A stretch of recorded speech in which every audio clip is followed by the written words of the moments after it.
Salut fidèles abonnés.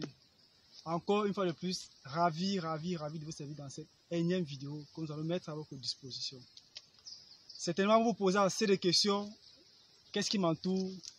Est-ce que ce sont des herbes? Est-ce que c'est une plante? Vous aurez la réponse dans la suite de la vidéo. Mais déjà, ce que je voulais vous faire savoir avant d'entrer dans les détails de la vidéo, c'est que beaucoup se lancent dans l'agriculture par suivisme et non par idée de projet, ce qui n'est pas bien.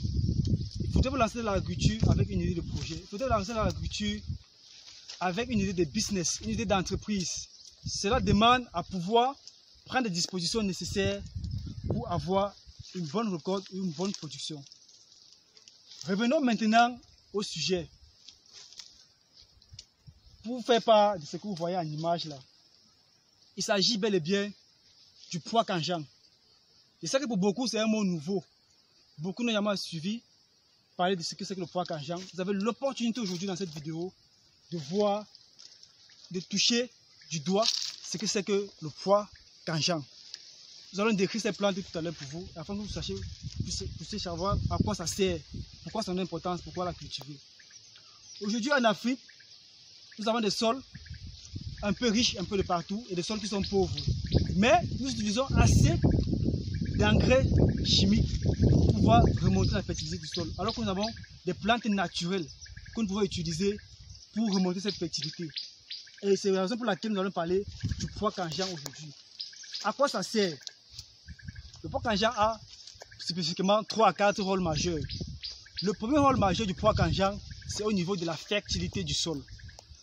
Quand vous plantez le pois canjan dans votre champ, cela vous permet d'apporter de l'azote nécessaire pour la plante de votre sol à travers les nodocytes que le pois canjan dispose. Voici par exemple un plan, comme vous voyez. C'est-à-dire que lui, si on le déterre, vous allez rendre compte qu'au niveau de ses racines, il y a ce qu'on appelle les nodocytes.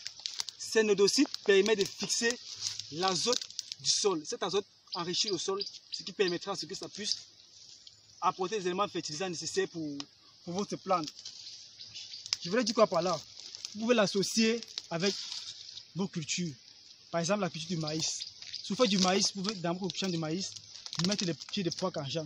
Ces pieds vont apporter de l'azote nécessaire pour votre maïs. Vous n'avez pas besoin d'utiliser d'engrais pour la fertilité de votre maïs.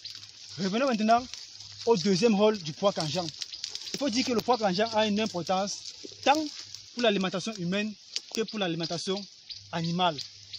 Ces feuilles que vous voyez ici sont utilisées pour le bétail, pour la volaille, en termes non seulement d'alimentation, mais aussi en termes de prophylaxie. Quand il parle de prophylaxie, ça veut dire que de lutte préventive contre les maladies. C'est tout à fait simple. Vous coupez juste une feuille et que vous lancez à votre chèvre ou à votre mouton ou à votre bœuf. Quand il consomme cela, non seulement ça apporte les éléments nutritifs dont il a besoin, ça permet aussi de lutter contre certaines maladies ou de prévenir certaines maladies pour ces animaux. Une fois, ça va produire les gousses. Ces gousses vont vous donner des graines. Ce sont ces graines qu'on appelle le pois canjan. Ces graines sont assimilables au soja ou au haricot. Ces graines sont aussi consommables par l'homme ou par les animaux. Ce qui va donner comme avantage du pois canjan, c'est que quand vous utilisez le soja pour l'alimentation animale ou humaine, il y a des traitements au préalable qu'il faudrait faire pour pouvoir éliminer au maximum le taux de phytate ou de toxines contenues dans ce soja. Quand ce n'est pas bien fait, cela est plutôt toxique et mauvais pour l'homme ou pour l'animal. Alors qu'avec le pois canjan, une fois vous l'avez récolté et bien séché, vous pouvez tout simplement l'écraser, associé à votre maïs pour nourrir votre bétail ou bien votre volaille. Pour l'homme, vous pouvez juste cuisiner cela comme le haricot et puis consommer ça.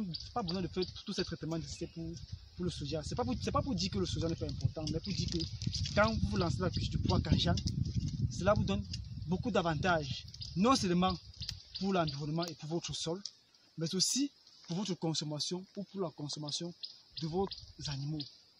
Cette culture n'est pas très exigeante. Cette culture n'est pas très importante, n'est pas très exigeante sur le plan économique, parce qu'en fait, on n'a pas besoin de fertiliser cela. Tout ce qu'on a besoin après le semis, c'est juste désherber régulièrement, comme vous voyez là. Ça doit toujours être propre. On voit le champ est bien nettoyé, bien propre. Donc, Ce n'est pas une culture qu'on fait, il faut forcément dire qu'il faut mettre les engrais. Non. Lui, déjà, il permet de fertiliser le sol.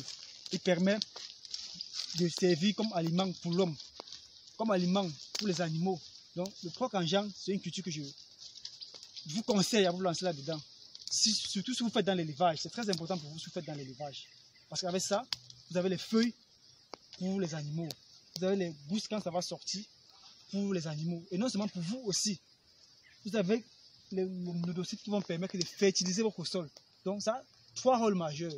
Le rôle de fertilisation du sol, le rôle de nutrition, le rôle de protection de l'environnement. Donc n'hésitez pas à vous lancer dans cette culture. N'hésitez pas à vous lancer dans la culture du proc en Jean, car ça a une importance très importante, tant sur le plan économique, tant sur le plan environnemental. Donc c'est une culture qui n'est pas trop exigeante en termes de sol même. En termes de sol, elle n'est pas trop exigeante. C'est une culture qui n'est pas trop exigeante en termes de moyens économiques. Donc vous pouvez essayer cela, vous vous lancer dans ça. Vous pouvez associer cela avec vos cultures. Si vous faites par exemple le manioc, vous pouvez l'associer avec le manioc parce que vous savez que le manioc épuise énormément le sol. Alors que si vous faites le champ avec du proc en Jean, ça va permettre de réduire la quantité d'éléments que le manioc devait épuiser dans votre sol. Et cela va permettre d'équilibrer la fertilité de votre sol. Donc n'hésitez pas à vous lancer dans cette culture. Je vous conseille vraiment vivement à vous lancer dans cette culture de proc en Jean. Si vous faites surtout et beaucoup plus dans l'élevage, si vous avez un sol qui est assez épuisé, vous pouvez mettre du proc en Jean là-dessus pour pouvoir remonter la fertilité de votre sol. Je sais que beaucoup sont ceux qui vont découvrir le proc en Jean à travers cette vidéo. Si vous avez besoin davantage de connaissances sur cette culture, nous sommes là pour davantage vous renseigner. Si vous avez besoin de semences pour vous lancer dans la culture du proc en Jean, si vous avez besoin d'accompagnement technique pour cette culture, nous sommes là pour vous accompagner. C'est la raison pour laquelle nous faisons cette vidéo et les vidéos précédentes. Car chez nous, c'est l'agriculture de terrain et non l'agriculture de bureau. N'hésitez pas à vous abonner à la chaîne si vous n'êtes pas encore abonné. Si vous passez là par hasard, alors rassurez-vous, si vous ne vous abonnez pas, vous ne savez pas ce que vous allez perdre ou ce que vous perdez. Car ici, c'est l'agriculture de terrain, non l'agriculture de bureau. C'est l'agriculture innovante, l'agriculture de précision. Chaque jour davantage, nous allons vous apporter des nouvelles connaissances, des nouvelles informations, afin que vous puissiez améliorer votre projet agricole, afin que vous puissiez améliorer vos connaissances, vos différentes pratiques agricoles. Car le proc en champ, c'est une pratique agricole très importante. Elle vous permet d'éviter le labour du sol, elle vous permet d'éviter l'utilisation d'engrais abusifs. Pourquoi même pas bannir l'utilisation d'engrais, car elle seule permet de fertiliser votre sol, elle seule vous permet de restaurer l'environnement de votre sol, elle seule vous permet d'avoir le feuillage nécessaire pour votre élevage et les gousses pour votre élevage. Donc, pourquoi ne pas vous lancer dans cette culture? Donc, fidèles abonnés, disons-nous à très bientôt pour une nouvelle vidéo encore plus alléchante. Mais ne quittez pas sans vous abonner. C'était comme ça pour vous, le Chantina, pour vous motiver à ne pas vous décourager, peu importe les difficultés que vous allez rencontrer ou que vous avez eu à rencontrer. Disons-nous à très bientôt pour une nouvelle vidéo. Ciao.